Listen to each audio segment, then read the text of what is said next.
ആംബ്രിക്കോ ഷാജി, അതായത് നിലമ്പൂർ ഷാജി, നമുക്ക് ഈ പേര് കൃത്യമായിട്ട് അറിയാവുന്നതാണ്. ജന്തർ മന്ദറിൽ നടന്ന രാജ്യവിരുദ്ധ കലാപത്തിന് ആളെ വിദേശത്ത് നിന്ന് അയച്ച വ്യക്തി.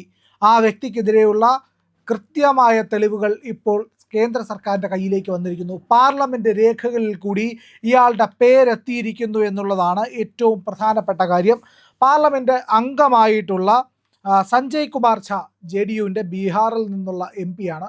അദ്ദേഹം ഈ കാര്യം കൃത്യമായി പാർലമെന്റിൽ ഉന്നയിക്കുന്നു. मलयालम चैनल में सर्फिंग कर रहा था और मैं देखा कि 23 दुबई बेस्ड बिजनेसमैन 23 लोगों को वहां से टिकट दे करके इस आंदोलन में भेजे थे. उनका क्या नीटनेस से लेना देना था? പാർലമെന്റിൽ പറയുകയാണ്, ഞാൻ മലയാള മാധ്യമങ്ങൾ ഈ പറയുന്ന സമയത്ത് കണ്ടിരുന്നു, ഈ പ്രക്ഷോഭം നടക്കുന്ന സമയത്ത് കണ്ടിരുന്നു. ആ സമയത്ത് ഒരു പ്രധാനപ്പെട്ട വാർത്ത ഞാൻ കണ്ടു. മുഹമ്മദ് ഷാജി മഠത്തിൽ ഈ പറയുന്ന നിലമ്പൂർ ഷാജിയുടെ ആൾക്കാർ, ഷാജിയുടെ സ്ഥാപനത്തിൽ ജോലി ചെയ്യുന്ന ആൾക്കാർ 23 പേർ ദുബായിൽ നിന്ന്, UAE ദുബായിൽ നിന്ന് പാറ്റ സമരത്തിനെത്തുന്നു. രാജ്യത്തെ അട്ടിമറിക്കാൻ വേണ്ടി അവർ നിർണായകമായ പങ്ക് വഹിക്കാൻ വേണ്ടിയിട്ടാണ് എത്തിയത്. എത്തിയപ്പോൾ തന്നെ ഈ സമരം തീർന്നതുകൊണ്ട് അവർ വന്നൊരു ഫോട്ടോയും എടുത്ത് മടങ്ങി എന്നുള്ളതാണ് അറിയാൻ കഴിഞ്ഞ വിവരം എന്നുള്ളത്. ഇതിനെ പറ്റിയിട്ട് വാർത്തകൾ വലിയ തോതിൽ പുറത്തു വന്നിട്ടുണ്ട് എന്നുള്ളതാണ്. ഇയാളുടെ രേഖകളിൽ ഒക്കെ തന്നെ ഇയാളുടെ വമ്പൻ വ്യവസായിയായിട്ടോ, നിസ്സാരക്കാരനല്ല. പെട്രോൾ പമ്പുകളുണ്ട്, ടാറ്റയുടെ വാഹന വിൽപ്പനയുണ്ട്, വമ്പൻ ഹോട്ടലുകളുണ്ട്. പിന്നെ അതുപോലെ തന്നെ പറയപ്പെടുന്നു ഈ വിദേശത്തടക്കം ചില സിഗരറ്റ് കമ്പനികളൊക്കെ ഇയാളുടെ ആണ് എന്ന് പറയുന്നു. ഏതായാലും ശരി തന്നെ, എത്ര ധനവാനായാലും ശരി തന്നെ, സ്വരാജ്യത്തിനെതിരെയാണ് ഇയാൾ ഈ പറയുന്ന നീക്കം നടത്തിയിരിക്കുന്നത്. വിദേശത്ത് നിന്ന് വിദ്യാർത്ഥികളുടെ സമരമല്ലേ, അവിടെ വിദ്യാർത്ഥികളല്ലേ പങ്കെടുക്കേണ്ടത്, അതിലേക്ക് 23 പേരെ അയച്ചിരിക്കുന്നു എന്നുള്ളതാണ്. വേറൊന്നുമില്ല. ആ 23 പേരുടെയും ചിത്രങ്ങൾ കൃത്യമായിട്ട് ഫേസ് റെക്കഗ്നിഷൻ ആപ്പ് വഴി, ഇല്ലെങ്കിൽ അതിൻ്റെ സംവിധാനങ്ങൾ, ഡിജിറ്റൽ സാങ്കേതികവിദ്യ ഉപയോഗിച്ച് തന്നെ 23 പേരുടെ ഡീറ്റെയിൽസും കേന്ദ്ര ആഭ്യന്തര മന്ത്രാലയം എടുത്തു കഴിഞ്ഞു. അവർ ഇതിനെ പറ്റിയിട്ട് വിശദമായി പരിശോധിക്കുന്നുണ്ട്. രഹസ്യാന്വേഷണ വിഭാഗങ്ങൾ, വിദേശത്തുള്ള രഹസ്യാന്വേഷണ ഏജൻസികൾ ഉൾപ്പെടെയുള്ളവർ ഇവരുടെ സകല നീക്കവും ഇവരുടെ സാമ്പത്തിക ഇടപാടുകളുമൊക്കെ ചികഞ്ഞ് കണ്ടുപിടിച്ചു എന്നാണ് ഇപ്പോൾ ലഭിക്കുന്ന വിവരം. ഏതാണ്ട് ചില സൂചനകൾ കൂടി കിട്ടിയിട്ടുണ്ട്. ഇയാളുടെ സാമ്പത്തിക ഇടപാടുകളെക്കുറിച്ച് അന്വേഷിക്കാനായിട്ട് എൻഫോഴ്സ്മെൻറ്റ് ഡയറക്ടറേറ്റ്, ഇൻകം ടാക്സ്, അതുപോലെ തന്നെ SFIO തുടങ്ങിയ ഏജൻസികളും ചില പ്രാഥമിക നീക്കങ്ങൾ നടത്തുന്നതായിട്ടുള്ള വിവരങ്ങളും കൂടി പുറത്തു വരുന്നുണ്ട്. ഏതായാലും ഇയാളുടെ എന്തൊക്കെയാണ് ഇയാളുടെ ഇടപാടുകൾ എന്നുള്ളതിനെ സംബന്ധിച്ചെല്ലാം തന്നെ വലിയ തോതിൽ അന്വേഷണം നടക്കും. FCRA വയലേഷൻ ഉണ്ടായിട്ടുണ്ടോ എന്നുള്ളതിനെ പറ്റിയിട്ടും അന്വേഷണങ്ങൾ വരുന്നുണ്ട്. ചിലപ്പോൾ ഒരുപക്ഷെ ഇതായിരിക്കാം, വിദേശത്തൊക്കെയുള്ള വലിയ വ്യവസായിയാണ്, FCRA സംബന്ധിച്ച് ചില ഇടപാടുകളെങ്ങാനും ഉണ്ടായിരിക്കും. അതെങ്ങാനും പിന്നെ നടക്കാതെ വരുമോ എന്നുള്ള ഭയമായിരിക്കും ഇയാളെ സംബന്ധിച്ചിടത്തോളം ഇത്തരം സമരത്തിലേക്ക്, ഈ സർക്കാരിനെ അട്ടിമറിക്കാൻ വേണ്ടിയുള്ള ശ്രമത്തിലേക്ക് കൊണ്ടെത്തിച്ച് അറിയില്ല. ഏതായാലും അതൊക്കെ വെളിയിലേക്ക് വരട്ടെ, കേന്ദ്ര ഏജൻസികൾ അന്വേഷിക്കട്ടെ.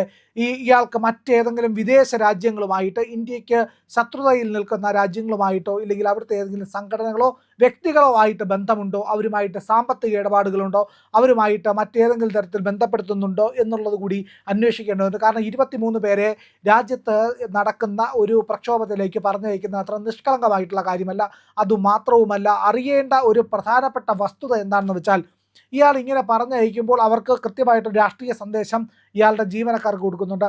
ആ ജീവനക്കാരുടെ എല്ലാം രാഷ്ട്രീയം ഇല്ലെങ്കിൽ അവരുടെ എല്ലാം ആശയം ഈ പറയുന്ന സമരത്തിലേക്ക് വരുമ്പോൾ എന്തായിരുന്നു, അവർക്ക് മറ്റെന്തെങ്കിലും ആശയങ്ങൾ ഇതുപോലെ ഇയാൾ തിരികെ കൊടുത്തിട്ടുണ്ടോ, ഏതെങ്കിലും തരത്തിലുള്ള വിധ്വംസക പ്രവർത്തനം, ഭീകരവാദ പ്രവർത്തനം, അങ്ങനെയുള്ള എന്തെങ്കിലും പ്രവർത്തനത്തിൽ ഈ 23 പേർ പങ്കാളികളായിട്ടുണ്ടോ, വിദേശത്താണുള്ളത്, അവിടെ ഏതൊക്കെ തരത്തിലുള്ള പരിപാടികളിൽ ഇവർ പങ്കെടുത്തിട്ടുണ്ട്, ഏതെങ്കിലും ട്രെയിനിങ്ങുകളോ മറ്റെന്തെങ്കിലും പരിപാടികളോ ഇവർക്ക് ലഭിച്ചിട്ടുണ്ടോ, വിദേശത്തുള്ള ശത്രുരാജ്യത്തിൻ്റെ സംഘടനകൾ ഏതെങ്കിലുമായിട്ട് ഇവർ ബന്ധപ്പെട്ടിട്ടുണ്ടോ, ഇവർ വഴി, അതായത് ഈ ജീവനക്കാരായ ആൾക്കാർ വഴി എന്തെങ്കിലുമൊക്കെ ധനമിടപാടുകൾ നടത്തിയിട്ടുണ്ടോ തുടങ്ങിയ വിവരങ്ങളെല്ലാം തന്നെ അറിയേണ്ടതുണ്ട്.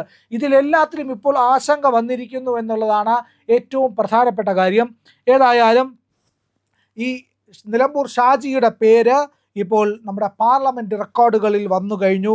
സമരത്തിൽ പങ്കെടുത്തവരുടെ ചിത്രങ്ങൾ വന്നു കഴിഞ്ഞു. ഒന്ന് ആലോചിച്ച് നോക്കൂ, നരേന്ദ്രമോദിയോട് വിരോധമുള്ള നിരവധി സംഘടനകൾ ഇല്ലെങ്കിൽ ആൾക്കാരൊക്കെ ഉണ്ട്. ഇപ്പോൾ ചില ന്യൂനപക്ഷ വിഭാഗങ്ങൾ, ക്രിസ്തീയ വിഭാഗങ്ങളിലുള്ളവരൊക്കെ ഉണ്ട് എന്നുള്ളത് വാസ്തവം തന്നെയാണ്. പക്ഷേ അവരാരും ഇത്തരത്തിൽ സാമ്പത്തികമായി ഇടപെട്ടുകൊണ്ട് ഈ കലാപം ഉണ്ടാക്കണം, ഇവിടെ ഇല്ലെങ്കിൽ ഇവിടെ നശിപ്പിക്കണം, പോലീസിനെ ആക്രമിക്കണം, ഇല്ലെങ്കിൽ സർക്കാരിൻ്റെ സ്വത്തുവകകൾ ഇല്ലായ്മ ചെയ്യണം എന്ന ലക്ഷ്യത്തോടു കൂടി ഒരു ആക്രമണം നടത്തിയിട്ടില്ല എന്നുള്ളതാണ് ഏറ്റവും പ്രധാനപ്പെട്ട കാര്യം. പക്ഷേ അങ്ങനെ ഒരു ലക്ഷ്യം വെച്ചുകൊണ്ട് ആൾക്കാരെ ഇങ്ങനെ വിദേശത്ത് നിന്ന് പോലും വൻ പണം മുടക്കിയാണ് അയക്കുന്നത്. ഒന്ന് ആലോചിച്ച് നോക്കൂ, ദുബായിൽ നിന്ന് ഇന്ത്യയിലേക്കും ഇന്ത്യയിൽ നിന്ന് ദുബായിലേക്കുമുള്ള 23 പേരുടെ എയർ ടിക്കറ്റ് എന്ന് പറയുന്നത് പോലും നിസ്സാര തുകയല്ല, വലിയ തുകയാണ് വരുന്നത്. അത്രയും പേരെ ഇങ്ങോട്ടേക്ക് അയക്കുക എന്ന് പറയുന്നത് വളരെ ഗുരുതരമായിട്ടുള്ള ഒരു കാര്യമാണ്. അത് രാജ്യത്തിൻ്റെ നടപടികൾക്ക്, രാജ്യത്തിൻ്റെ താല്പര്യങ്ങൾക്ക് വിരുദ്ധമായിട്ടുള്ള പ്രവർത്തനമാണ് ഇയാൾ ചെയ്തിരിക്കുന്നത് എന്നുള്ളതാണ്. അപ്പോൾ ഇതിനോട് നമുക്ക് ഇല്ലെങ്കിൽ ഈ നിയമ സംവിധാനത്തിന് ഒരു കാരണവശാലും ക്ഷമിക്കാൻ കഴിയുന്ന കാര്യമല്ല.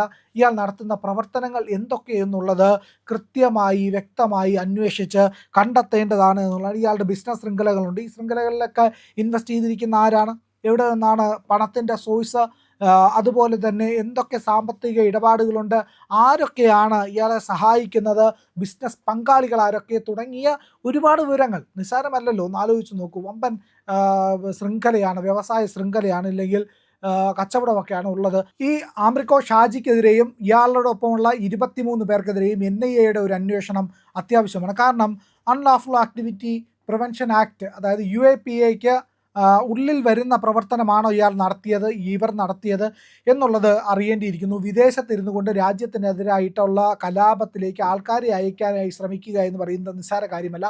ഇത് ഗുരുതരമായിട്ടുള്ള പ്രശ്നം തന്നെയാണ്. ഇത് കൃത്യമായി അന്വേഷിച്ച് അതിൽ നടപടിയെടുക്കേണ്ട ഉത്തരവാദിത്തം കേന്ദ്ര ഏജൻസികൾക്കുണ്ട്. ഇത് ഏതായാലും പാർലമെൻറ്റ് രേഖകളിലേക്ക് വരെ ഇത് വന്നിരിക്കുന്നു.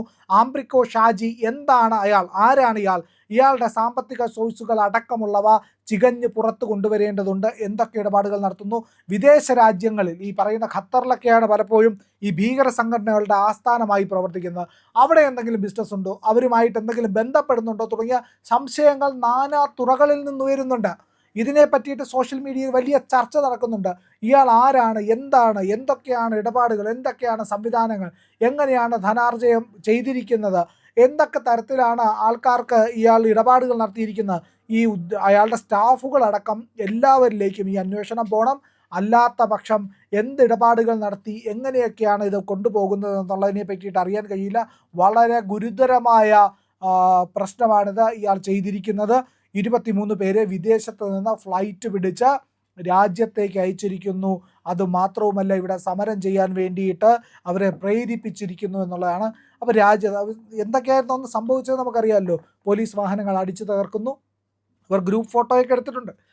പോലീസ് വാഹനങ്ങൾ അടിച്ചു തകർക്കുന്നു, മാധ്യമപ്രവർത്തകരെ ആക്രമിക്കുന്നു, പൊതുമുതലെല്ലാം നശിപ്പിക്കുന്നു, വഴിയോര കച്ചവടക്കാരെ ആക്രമിക്കുന്നു. അവർ പാവപ്പെട്ടവർ കപ്പലണ്ടി കച്ചവടം നടത്താൻ വന്നവരുടെ എല്ലാം തകർത്തെറിയുന്നതിൻ്റെ വീഡിയോകളടക്കം പുറത്തേക്ക് വന്നിട്ടുണ്ട്. അങ്ങനെ മാരകമായി പൊതുജനത്തെയും പൊതു സമ്പത്തും എല്ലാം നശിപ്പിക്കുന്ന തരത്തിലേക്കുള്ള ആൾക്കൂട്ട സമരമായിരുന്നു അവിടെ നടന്നത്. ആ ആൾക്കൂട്ട സമരത്തിലേക്ക് വിദ്യാർത്ഥികൾ പോലും അല്ലാത്ത ഒരുപറ്റം ആൾക്കാരെ, 23 പേരെ, വിദേശത്ത് തൊഴിലെടുക്കുന്നവരെ അക്രമം നടത്താൻ വേണ്ടി പറഞ്ഞു വിടുക എന്ന് പറയുന്നത് തീരെ നിഷ്കളങ്കമല്ല. ഇയാളുടെ സോഴ്സുകൾ എന്തൊക്കെയാണ്, പാകിസ്ഥാനിലൊക്കെ എന്തെങ്കിലും കണക്ഷൻ ഉണ്ടോ എന്നുള്ളതിനെ പറ്റിയൊക്കെ അന്വേഷിക്കണം.